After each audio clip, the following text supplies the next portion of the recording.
Bien, on va pouvoir prendre quelques questions dans la salle. Il y en a même qui s'en vont. C'était bien quand même, non? Ah, je ne sais pas qui officie sur les micros. Ah, c'est les gens qui faisaient semblant de s'en aller en fait. D'accord. Alors, Pierre-Yves. Non? Ah, pardon. Ah, non.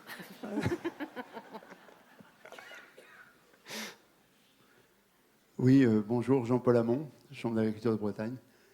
Merci Laurence. Faire cette analyse à partir des concentrations est une chose et des pressions. Est-ce que tu as eu l'occasion de regarder plutôt l'impact qu'il pourrait y avoir d'autres paramètres, d'autres facteurs d'analyse qui peuvent être le contexte pédoclimatique, qui peuvent être la lame drainante? Parce que quand on raisonne les problématiques d'eutrophisation littorale, la concentration est une chose, mais en réalité, ce n'est pas ça qui importe, c'est les quantités de nitrates qui arrivent dans l'estuaire ou sur la plage. Et ces quantités sont le résultat de flux spécifiques qu'on estime à l'échelle du bassin. Et on a ce raisonnement sur les 18 mg, bon, voilà, c'est une chose, mais ce qui importe avant tout, ce sont les flux qui sont véhiculés par l'ensemble du territoire. Et quand on regarde après comment se répartissent ces flux spécifiques à l'échelle de la région, on voit que selon les bassins, on a des flux qui sont très similaires les uns des autres. J'ai en tête des bassins très bovins, herbagés, etc., qui ont des flux de 22 kg par hectare et par an, et des bassins porcins qui sont sur les mêmes niveaux de flux, voire même parfois inférieurs. Donc voilà, est-ce que c'est un critère que tu as intégré dans ton analyse? Les flux hydriques, on ne les avait pas. Et par contre, tout ce qui est pédoclimatique, la lame drainante, pluie efficace, tout ça, c'était intégré. Mais comme c'était ici, c'était la partie agricole, je ne l'ai pas noté. Et on n'est pas allé plus loin, c'est clair. C'était un package pour ne pas froisser certains et ainsi de suite. On s'est dit, allez, on fait un vrai diagnostic parce que à chaque révision du PAR, il y a toujours différents groupes qui arrivent avec leurs propres sciences et tout ça. Et c'est très difficile par exemple, il y a la pression urbaine, on l'a intégré aussi, mais pareil, avec une incertitude sur les valeurs. Mais c'est un premier. L'objectif, c'était de dire, on peut faire des choses plus intelligemment avec ce qu'on a déjà et ne pas toujours cette course en avance. Allez, on va refaire un projet. Moi, c'est pas le style de la maison, donc je préfère. Mais pas sûr que ce soit suivi de prise en compte cette étude. Voilà, c'est aussi.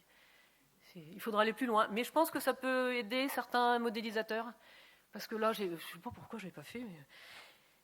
Mais on a réussi à vraiment, par bassin versant, quelle est la proportion d'azote issue du porc, du lisier, du lisier de porc, de fumier de porc, et ainsi de suite. Et là, c'est assez intéressant.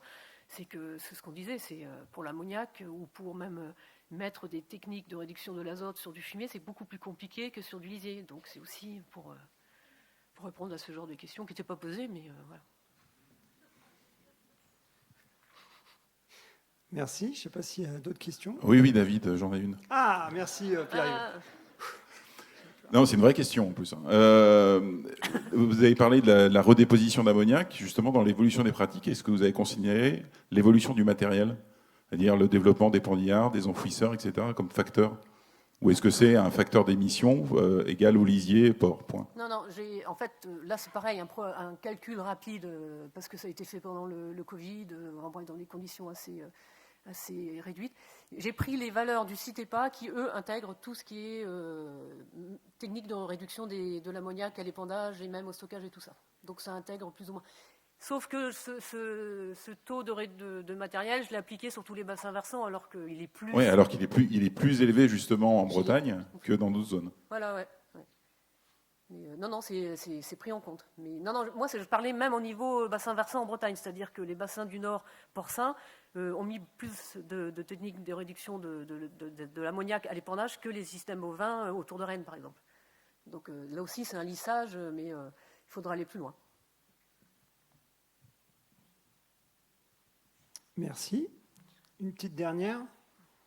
Avant la route. Peut-être des questions sur les statistiques? Non, pour la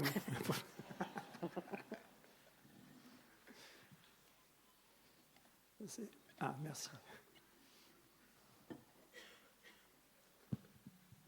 Peut-être Daniel Hanoc, donc Chambre d'agriculture de Bretagne aussi. Peut-être une remarque sur l'évolution des teneurs en nitrate.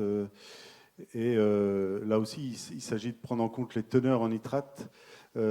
Mais c'est dommage que ce ne soit pas analysé sur la base aussi des lames drainantes, notamment lorsqu'on regarde l'évolution sur les années récentes des teneurs en nitrate moyennes. D'ailleurs, il manque une année ou deux qui permettrait de voir que ça redescend. En fin de compte, Ça remonte. Non. Non. Ah, sur certains bassins versants, ça remonte. Ah bah sur certains bassins Voilà, c'est versants ça, mais peut-être.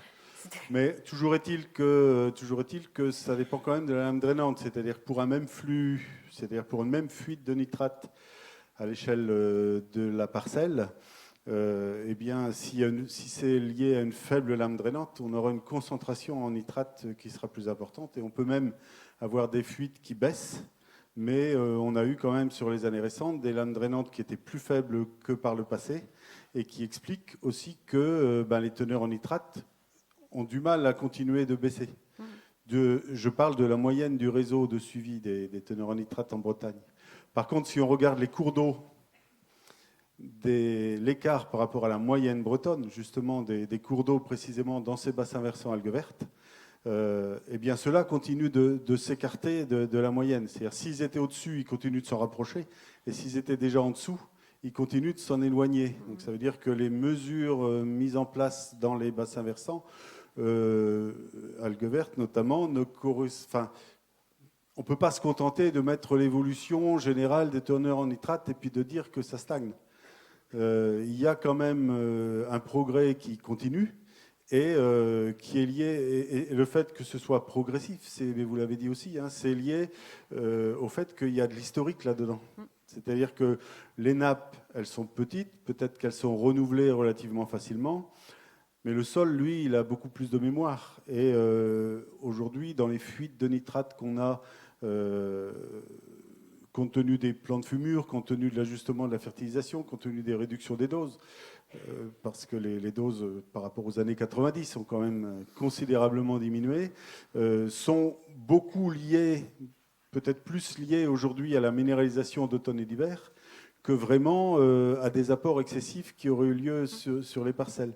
Et cette minéralisation d'automne et d'hiver, bien entendu, ça dépend d'un historique assez ancien, quoi. Et c'est ça qu'il faut prendre en compte aussi pour voir, pour juger de l'évolution plus ou moins rapide des flux de nitrate vers les nappes. Oui, non, mais je suis d'accord avec vous, mais là, c'était répondre à une commande, même si c'est moi qui l'ai proposé, mais les services de l'État, eux, ils ne sont, sont par rapport à une teneur en nitrate, qu'on soit d'accord ou pas d'accord. Et je ne suis pas tout à fait d'accord. Il y a des bassins versants depuis 2015 qui voient leur concentration en nitrate augmenter. Et là, je ne parle pas du Q90, je parle sur la teneur, c'est l'Agrocampus qui a fait ça sur le Q médian. Et en fait, c'est parce qu'il y a eu l'arrêt des quotalités, donc la production. Et en fait, l'idée, c'est pas de dire c'est pas bien, c'est bien, c'est pas ça. C'était de montrer en fait des cartographies, de dire attention, là, vous avez toujours mis les mesures sur les porcs. N'oubliez pas les bovins, et là, ce qui se passe en Bretagne, n'oubliez pas la volaille non plus, parce qu'il y a tout un changement et tout. C'était plus une alerte. J'ai aucune prétention de faire. De toute façon, il n'y a aucune mesure qui a été retenue dans la révision du PAR. Donc, Ah bah je censure. non, mais après c'est une réalité. Moi, je veux pas. Non, mais du coup, on va enchaîner. Donc merci Laurence. Merci. Parce que